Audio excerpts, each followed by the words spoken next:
Welcome. Let's consider the following equation, which represents an ellipse, and graph it. The first thing that we should always do is try to match it to the standard form of an ellipse. So let's look at it one term at a time. In the standard form, we have x minus h squared, where in the equation that we're given, we only have x squared. Let's rewrite what we are given so that it matches the standard form. Instead of calling it x squared, I'm going to call it x minus 0 squared. And now we're matching. Now let's look at the denominator.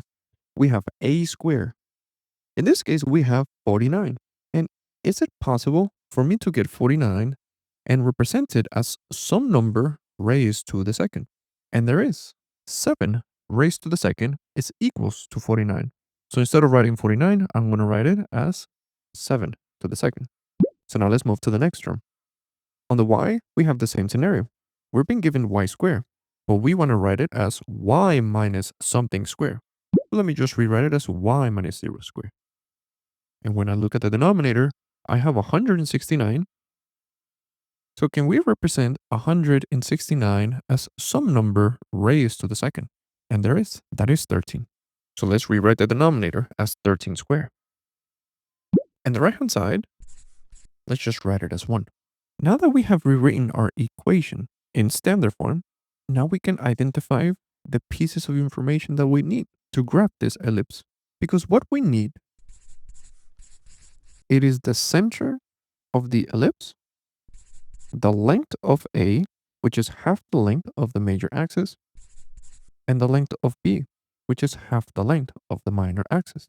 But the center, it is identified as H, comma K, which in this case, we have the values of 0, 0. So let's plug that in. Now, to find the length of A and B, we have to be a little bit careful, because a common misconception is to always assume that A will be the denominator of the first fraction, but that's not true. When I take a look at both of the denominators, A is always greater than B. So ask yourself one question: which value is greater, 7 or 13? Well, definitely 13. So for A, we're going to have a length of 13, which is the number that is being raised to the second in the denominator, and B will be 7, which is the lowest number that is being raised to the second in the denominator. So in terms of information, we have everything. Now the last thing is to identify the orientation of our ellipse. Where is the major axis? We can always identify the major axis on the variable that is in the numerator of A. And when we take a look at our equation, A, it's underneath the variable of y. So in this case, our major axis will be vertical.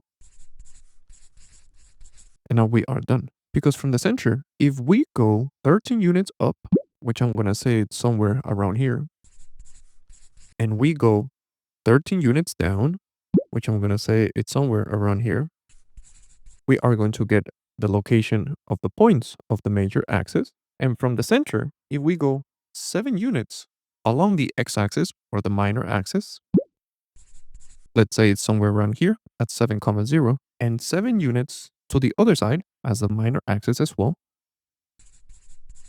then we can create the graph of the ellipse of the equation that we were given. So we are done.